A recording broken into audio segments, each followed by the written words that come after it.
अस्सलाम वालेकुम। तो वेलकम है आप लोगों का AM रात चैनल में। आज दो बहुत अहम चीज़ों पर बात करने जा रहे हैं। पहला, इंडियन नेवी का MiG-29K एयरक्राफ्ट क्रैश कर गया है, जिसके मतलब कुछ अहम फैक्ट्स, और उसके साथ साथ इंडियन नेवी मुस्तकबिल में फ़ाइटर जेट्स देखने के लिए अपने प्रोसेस को मज़ीद तेज़ कर रही है। और उसके साथ साथ Argentinian chief of joint staff का पाकिस्तान का दौरा, और उन्होंने पाकिस्तान के जॉइंट चीफ्स ऑफ स्टाफ से मुलाकात की, और इसमें JF-17 थंडर से रिलेटेड कुछ अहम चीज़ें हैं। लेकिन वीडियो में आगे बढ़ने से पहले आप चैनल को सब्सक्राइब कर लें और हमारी वीडियोस को शेयर कीजिएगा। रिसेंटली गोवा के नज़दीक इंडियन नेवी का MiG-29K एयरक्राफ्ट क्रैश हो गया।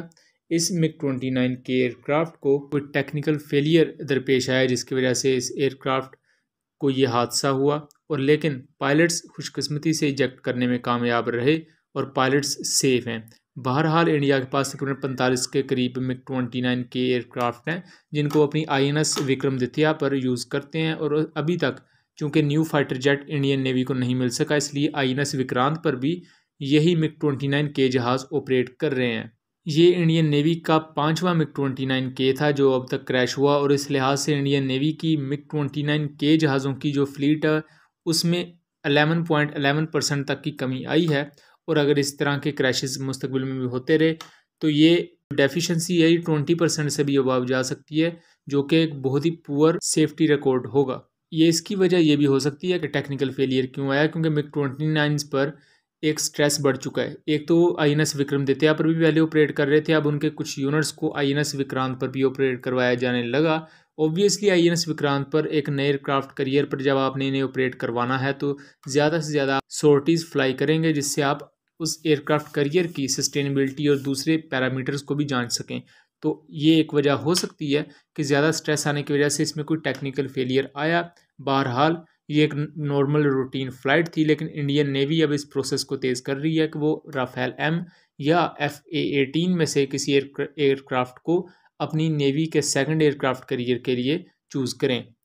दूसरी अपडेट पर बात करें जो JF-17 थंडर ब्लॉक 3 के हवाले से है, तो अर्जेंटीनियन ऑफिशियल्स, जिनमें अर्जेंटीना के joint chiefs of staff committee ने पाकिस्तान का दौरा किया और पाकिस्तान के चीफ ऑफ जॉइंट स्टाफ से मुलाकात की। पाकिस्तान के chief of joint staff general Nadeem Raza ने जनरल जॉन मार्टिन प्लियो से मुलाकात की। और यहाँ एक चीज़ जो हम निकल कर सामने आती है कि इससे पहले जो अर्लियर इन्फॉर्मेशन थी वो ये थी कि अर्जेंटीना पाकिस्तान और चाइना से 12 JF-17 थंडर ब्लॉक 3 लेगा, या F-16 या दूसरा को फाइटर जेट अगर वो ले। लेकिन अब वो एक पूरा स्क्वाड्रन लेना चाहते हैं, और स्क्वाड्रन के 18 जहाज़, 16 से 18 जहाज़ वो लेंगे वो JF-17 थंडर ब्लॉक 3 के। तो ये एक सिग्निफिकेंट बूस्ट होगा। तो इसकी ओबियसली जो कॉस्ट है वो 664 मिलियन से कुछ अबव जा सकती है। उसके अलावा पाकिस्तान और चाइना के साथ दूसरे भी कुछ शोबों में कोऑपरेशन हो सकती है अर्जेंटीना की कोऑपरेशन कई हवाले से बहुत अहम भी है, क्योंकि लैटिन अमेरिका जैसे एरिया में पाकिस्तान और चाइना की रसाई भी बढ़ाएगा, और पाकिस्तान और चाइना का इन्फ्लुएंस भी एक हद तक होगा इन इलाकों में। दूसरा, JF-17 थंडर अगर लैटिन अमेरिका जैसे एरियाज़ में जाएगा तो ओब्वियसली बोलीविया और दूसरे ऐसी कंट्रीज़ जो न्यू फाइटर जेट की तलाश में हैं, उनके लिए भी चाइनीज़ और पाकिस्तानी फ़ाइटर्स एक अच्छे ऑप्शन के तौर पर निकल कर सामने आएंगे। और रिपोर्टेडली बोलीविया भी JF-17 थंडर के ब्लॉक 3 को कंसीडर कर रहा है। बहरहाल बहुत से लोगों का ये क्वेश्चन कि JF-17 थंडर ब्लॉक 3 अभी तक इंडक्ट क्यों नहीं हुआ, तो मैं एक चीज़ पहले भी ये मेंशन कर चुका हूँ कि जिस चीज़ की आप लोग बात करते हैं वो होती है पब्लिक इंडक्शन। JF-17 थंडर्स 10 से ज़्यादा PAC कामरा में फ़्लाई कर रहे हैं, उनकी फ़्लाइट टेस्टिंग जारी है। अनऑफिशियली मतलब कह सकते हैं कि पाकिस्तान एयरफोर्स के पायलट्स उन्हें उड़ा रहे हैं।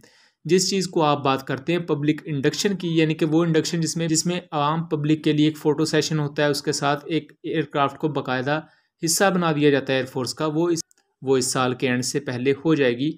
सो उसकी हतमी डेट नहीं दी जा सकती, लेकिन साल के एंड से पहले JF-17 thunder block 3 Pakistan air force का हिस्सा होगा।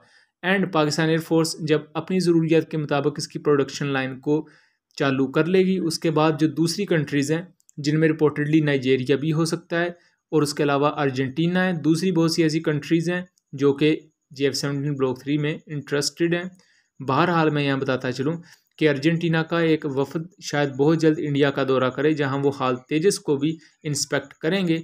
लेकिन ये चीज़ एक कागजी कार्रवाई हो सकती है, क्योंकि जब आप किसी एक फाइटर जेट की तरफ अपना ज़्यादा इंटरेस्ट शो करते हैं तो फिर ऑब्वियसली जो दूसरे स्टेक होल्डर्स होते हैं उनकी तरफ से एक प्रेशर आता है, तो उन्हें सेटिस्फाई करने के लिए आपको उनकी तरफ भी थोड़ी सी तवज्जो करनी पड़ती है। बहरहाल बहुत से अर्जेंटीनियन सोर्सेज और बहुत से इंटरनेशनल सोर्सेज के मुताबिक अर्जेंटीना की जो ऑलमोस्ट फाइनल चॉइस है वो GF-17 थंडर ब्लॉक 3 है, क्योंकि GF-17 थंडर ब्लॉक 3 तेजस से बेहतर वेपन पैकेज प्रोवाइड करता है।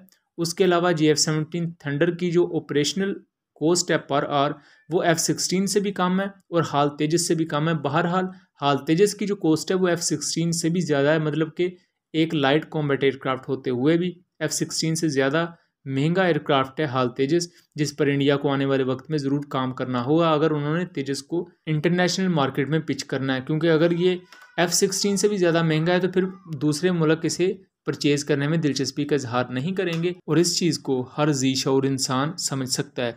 उम्मीद करता हूँ चीज़ें क्लियर रही होंगी। मिलेंगे अगली वीडियो में, तब तक के लिए अल्लाह हाफिज़।